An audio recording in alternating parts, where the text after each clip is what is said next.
Hi guys, आज हम लोग 2003 में आई हुई horror movie The Tale of Two Sisters को यहाँ पे रिकैप करने वाले हैं। इस मूवी की IMDb रेटिंग 7.1 आउट ऑफ 10 है और ये रॉटन टमेटो पे 86% फ्रेश है। ये मूवी आपको Amazon प्राइम वीडियो पे देखने को मिल जाएगी। मूवी रिकैप करने से पहले इसका थोड़ा सा बैकग्राउंड का स्टोरी बता देती हूँ मैं आपको, जहाँ पे हमें मालूम चलता है कि ये जो फिल्म है ये एक्चुअली लूजली बेस्ड है एक काफी पॉपुलर कोरियन फोक टेल पे, जो होता है जोसान एरा का। और वहाँ पे इसको फेमसली बोला जाता है द स्टोरी ऑफ जांगवा एंड होंग्रियन। और यही दोनों नाम होता है इन दोनों बहनों का। एक का मतलब होता है रोज फ्लावर और दूसरे का होता है रेड लोटस। और इसी मूवी के बहुत सारे अडेप्टेशंस बने हुए हैं, जैसे 1924 में, 1936, 1956, 1962, 1972 और 2009 में भी बना है। अब ये सब जब मैंने आपको बता दिया है तो सीधा चलते हैं रिकैप की तरफ। हमारी यहाँ मूवी की शुरुआत होती है, हमें एक हॉस्पिटल का दिखाया जा रहा है। वहाँ पे हम एक डॉक्टर को देख रहे हैं और उसके सामने सुमी नाम की एक लड़की बैठी हुई है। यहाँ पे जो डॉक्टर होता है वो सुमी से किसी इंसिडेंट के बारे में बात कर रहा होता है, ऐसा कोई इंसिडेंट जिसकी वजह से पूरे इनकी लाइफ की जो ट्राजेक्ट्री है वो बदल गई थी। मगर तब भी सुमी कोई जवाब नहीं दे रही होती, इनफैक्ट वो डॉक्टर की तरफ भी नहीं देख रही होती है। और कुछ ही दिन निकलता है और हम देखते हैं कि सुमी को हॉस्पिटल से डिस्चार्ज कर दिया गया है। साथ ही साथ हम इन्हें गाड़ी में देख रहे हैं। सुमी यहाँ पे गाड़ी में है और उसके साथ उसकी छोटी बहन सुयोन भी है और ये दोनों अपने फादर के साथ गाड़ी में बैठ के कहीं जा रहे हैं। मालूम चलता है कि ये सारे के सारे वापस अपने घर आ रहे हैं, जो कंट्री साइड में लोकेटेड है, जहाँ पे एक टाइम पे ये लोग वहाँ रहा करते थे।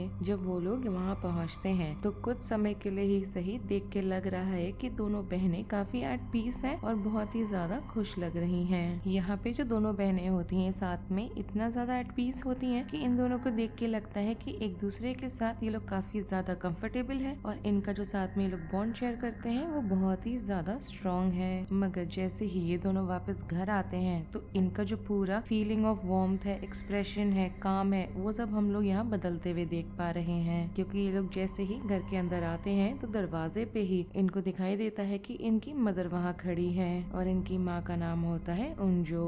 इनकी माँ के बारे में बात कर लेते हैं तो इनकी जो माँ है उनका जो एक्सप्रेशन है वो बहुत ही ज्यादा अजीब है। और साथ ही साथ कुछ कुछ लोग होते हैं जिनका प्रेजेंस आपको बहुत ही अनकंफर्टेबल फील कराता है, बहुत ही हैवी प्रेजेंस होता है, वैसा प्रेजेंस है इनकी माँ का। यहाँ पे हमें ये भी मालूम चलता है कि ये जो दोनों लड़कियां हैं ये अपनी माँ के प्रेजेंस को एक्नॉलेज नहीं करना चाहती हैं। स्पेशली सुयोन तो बिल्कुल भी उसके तरफ देखती भी नहीं है और अपनी बहन के पीछे छुप रही होती है, क्योंकि वो कहीं ना कहीं उसकी माँ से बहुत ज्यादा डरती है। हमें इसके बाद दिखाया जाता है कि सुमी अपने रूम में गई है ऊपर, और जब वो जैसे ही अपने हाथ में उसके जो बुक्स होते हैं, नोट्स होते हैं, उसको डेस्क पे रखती है तो वो नोटिस करती है कुछ बहुत ही वियर्ड सी चीज। जो नोटबुक और बुक उसके हाथ में थी उसी की आइडेंटिकल ट्रू कॉपी उसके सामने डेस्क पे रखी हुई है। इसका मतलब ये होता है कि कोई ना कोई और उसके कमरे में आया है। वो पूरे कमरे में, कबर्ड में, हर जगह उस इंसान को सर्च करने लगती है, मगर वहाँ कोई भी नहीं होता। धीरे धीरे हम लोग मूवी देखते देखते ये भी ग्रैब कर पा रहे होते हैं कि उस पूरे घर का जो एटमॉस्फेयर है वो बहुत ही ज्यादा अजीब सा, सिनिस्टर सा फील होने लगा है। बहुत ही ज्यादा टेंशन है एटमॉस्फेयर में। हम यहाँ पे इनके फादर को भी देख पा रहे हैं जो बहुत ही ज्यादा धीरे हश टोन में किसी से फोन पे बात कर रहे हैं, जहाँ पे स्पेसिफिकली उस घर के जो कंडीशन है उसके बारे में वो एक्सप्लेनेशन दे रहे होते हैं। और साथ ही साथ जो भी other end of the call में होता है उसको बोल रहे होते हैं कि उन्हें उस घर में बाद में आना चाहिए। डिनर का टाइम हमें दिखाया जाता है और उनजो यहाँ पे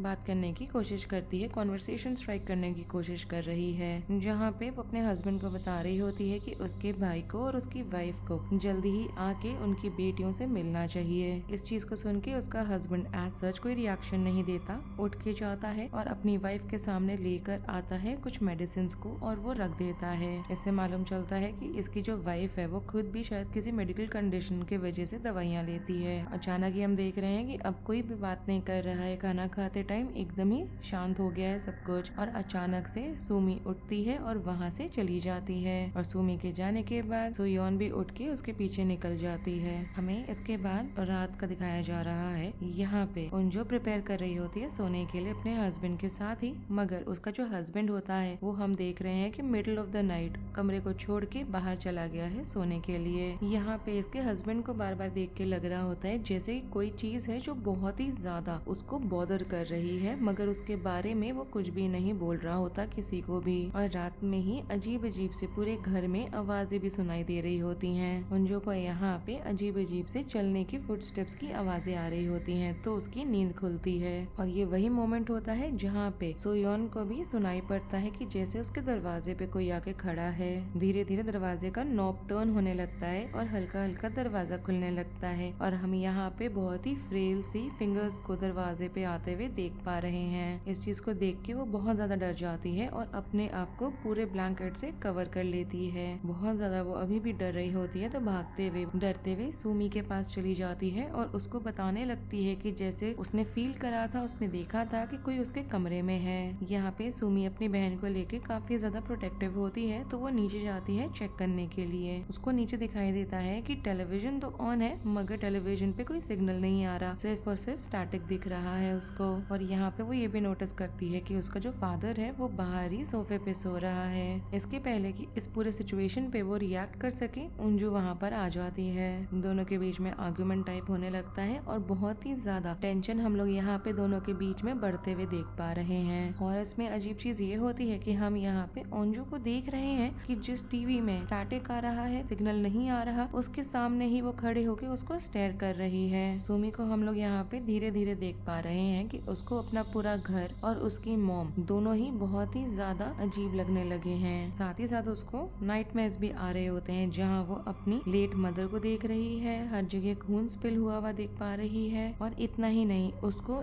एक घोस्टली फिगर, एक एपरेशन दिखाई देता है एक औरत का, जो वहाँ उसके रूम में लर्क कर रही है। इस चीज से वो एकदम ही घबरा के उठती है और हम आगे नोटिस करते हैं कि उस हाउस होल्ड में जितनी भी फीमेल्स हैं, सबको एक साथ उनका मंथली साइकिल स्टार्ट हो गया है। हम यहाँ देखते हैं कि बाहर अगला दिन दिखाया जा रहा है, दोनों बैठे हुए हैं बाहर बहनें, और उनका फादर वहाँ पर आता है बात करने के लिए। मगर यहाँ पे उनका जो फादर है वो स्पेसिफिकली सिर्फ सुमी से ही बात कर रहा है। और जैसे जैसे हम इन लोग का कॉन्वर्सेशन होते हुए सुन पा रहे हैं, हमको धीरे धीरे ये भी मालूम चल रहा है कि इस पूरे फैमिली के बीच में कितना ज्यादा इनका जो रिलेशनशिप है वो ब्रोकन है। उसी दिन आगे हम देखते हैं कि सुमी को एक बॉक्स मिला है जिसमें पुरानी पुरानी चीजें रखी हुई हैं। उसमें स्पेसिफिकली हम यहाँ नोटिस करते हैं कि फोटोग्राफ्स हैं उनकी मदर की। उंजू यहाँ पे अपने फादर के साथ खड़ी है और साथ ही साथ एक वहाँ पे स्पेसिफिक फैमिली पिक्चर भी है। तो यहाँ पे उसको बहुत ज्यादा कंफ्यूजन होने लग जाता है। तभी वो अचानक से ये भी नोटिस करती है कि उसकी जो बहन है सुयोन, उसके हाथों में चोट लगी हुई है, ब्रूजिंग हुई हुई है। इस चीज को देख के वो इतना ज्यादा डिस्टर्ब होती है और गुस्से में होती है कि वो अपनी माँ के पास जाती है और उसको जाके वो कन्फ्रंट करने लगती है। यहाँ पे हम सुन पा रहे हैं कि बहुत ही कोल्ड तरीके से, बिना किसी गिल्ट के, अंजू यहाँ पे एडमिट कर रही है कि वो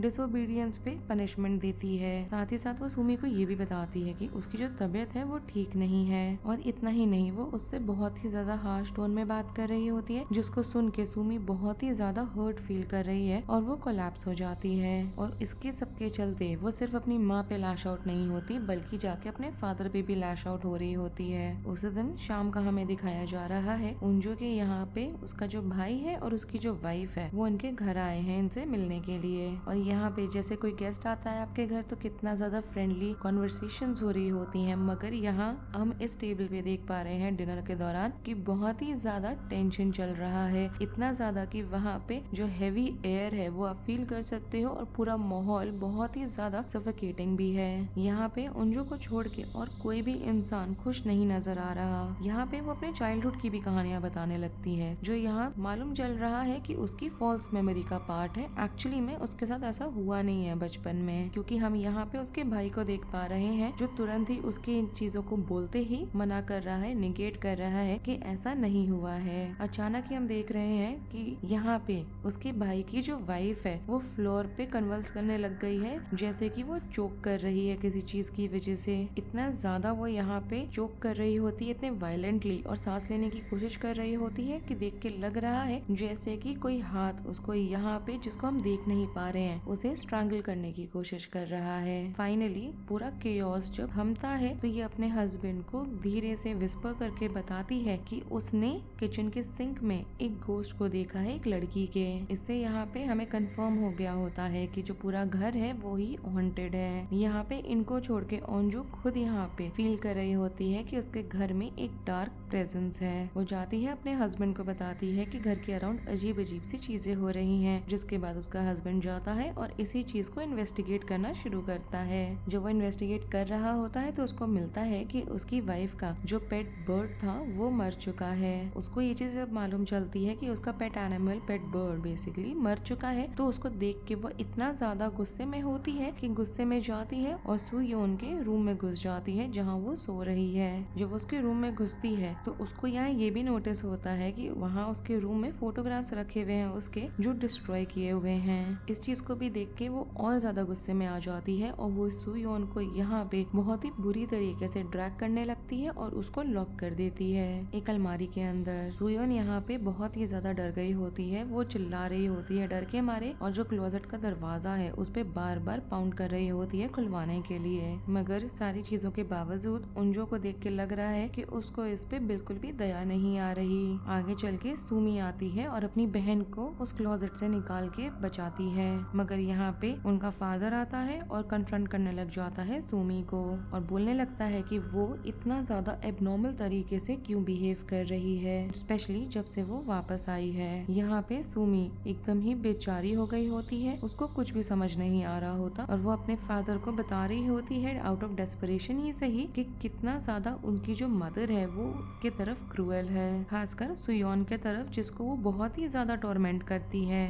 और ये सुन के देख के लग रहा है कि इनका जो फादर है बहुत ही ज्यादा इस सच्चाई को जानने के बाद इमोशनल होने लग गया है, हॉरिफाइड भी है साथ साथ। यहाँ पे हमें अब मालूम चलता है कि ये सुन के वो इतना ज्यादा हॉरिफाइड क्यों था, क्योंकि वो धीरे से उसको बताता है सूमी को कि सुयोन जो है वो एक्चुअली में मर चुकी है और इसी चीज को उसे एक्सेप्ट करने की जरूरत है। और इसको सुनने के बाद पूरी जो फिल्म है वो और ज्यादा डार्क हो जाती है। मालूम चलता है सुयोन एक्चुअली में बहुत समय पहले मर चुकी है, मगर तब भी सूमी के दिमाग में उसकी बहन अभी भी जिंदा है। वो इसी चीज को लेके अपना एक इल्यूजन उसके माइंड ने क्रिएट करा था और इसी चीज को, उसके प्रेजेंस को वो हमेशा अपने साथ हैलुसिनेट करती आई है। अब यहाँ पे पास्ट को वो लेट गो नहीं कर रही होती और इसका जो फादर होता है वो इसके कंडीशन को मैनेज नहीं कर पा रहा होता है। इसीलिए उसने उस दिन, जिस दिन हमने देखा था कि बहुत धीरे टोन में बात कर रहा है, उसने मदद के लिए कॉल लगाई थी। ये सारी चीजें यहाँ चल रही होती हैं तो हम लोग ओंजो को देखते हैं कि वो अपने साथ एक खून लगा हुआ बैग है, उसको वो अक्रॉस द फ्लोर ड्रैग करके कहीं लेके जा रही है और उसके बाद उस पे ही बहुत ही बुरी तरीके से वो मारने लगती है।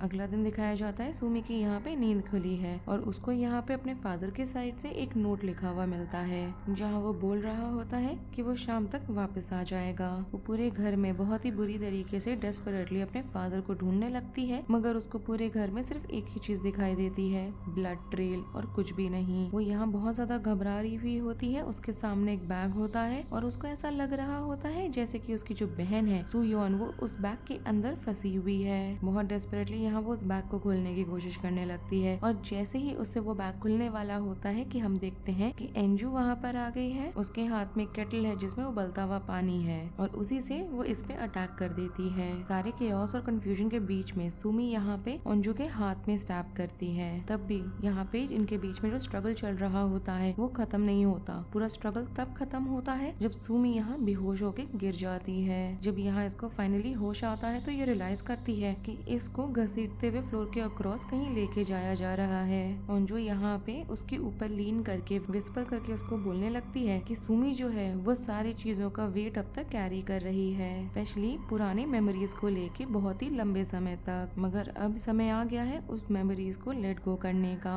यहाँ पे उसके हाथ में एक स्टैचू होता है बहुत ही भारी सा, उसको वो उठा के उसके ऊपर फेंकने के लिए तैयार हो जाती है जिससे कि वो उसको क्रश करके मार डाले। मगर इसके पहले कि वो उसके ऊपर उसको फेंक सके उसका फादर वहाँ पर आ जाता है। उसको वहाँ पे सिर्फ और सिर्फ सुमी दिखाई देती है जो यहाँ पे उसको खून निकल रहा है और अकेली है और बेहोश ही है ऑलमोस्ट। मगर सारी चीजों को ध्यान रखते हुए सबसे सरप्राइजिंग चीज ये होती है कि उसके हाथ से यहाँ पे खून निकल रहा है। यहाँ पे वो कुछ दवाइयाँ निकालता है और दोबारा से ओंजू को ला के देता है खाने के लिए। और इसके बाद ही हमें इस पूरे मूवी की जो सारी सच्चाई है सामने आते हुए दिखाई देती है। हमें दिखाई देता है कि ओंजू जो है वो यहाँ पे दरवाजे से एंटर की है और जैसे ही यहाँ पे दोबारा से सीन शिफ्ट होता है तो हम देखते हैं कि ओंजू जो है वो ट्रांसफॉर्म हो गई है सुमी में। यहाँ पे रियलाइजेशन हम लोग को ये हो चाहता है कि उस घर के अंदर एंजू करके तो कोई कभी था ही नहीं, और दोनों का यहाँ पे जो रोल है वो यहाँ सुमी ही प्ले आउट कर रही थी।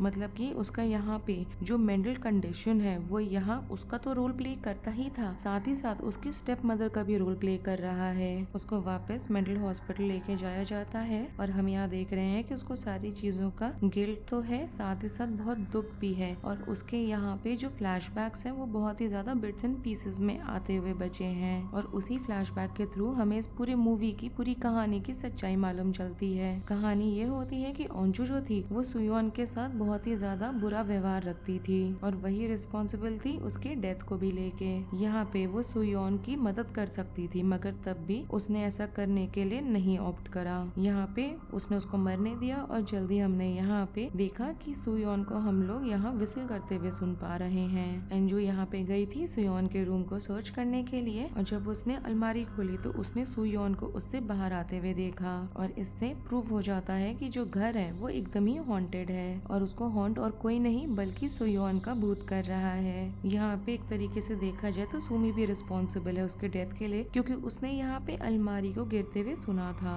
मगर यहाँ पे उसका ओंजू के साथ जब यहाँ लड़ाई चल रहा था तो वो गुस्से में घर छोड़ के चली गई थी, इंस्टेड अपनी बहन को चेक करने की जगह, और इसी चीज के लिए उसने अपने आप को कभी भी माफ नहीं किया। और यहाँ पे उसका जो प्रोटेक्टिव नेचर था अपनी बहन को लेके वो एक्चुअली में इसके पूरे अनबेरेबल गिल्ट के साइड से आ रहा था, क्योंकि उसको जब अपनी बहन के लिए तब होना चाहिए था, तब उसने यहाँ पे गुस्से में घर को छोड़ के जाना ऑप्ट करा। और इसी के साथ ये मूवी यहीं पे खत्म हो जाती है। अगर आपको ये रिकैप पसंद आया हो then do like the video, subscribe to my channel, share it with your friends and don't forget to follow me on Instagram. Link आपको नीचे डिस्क्रिप्शन बॉक्स में मिल जाएगा। Thanks for watching, bye.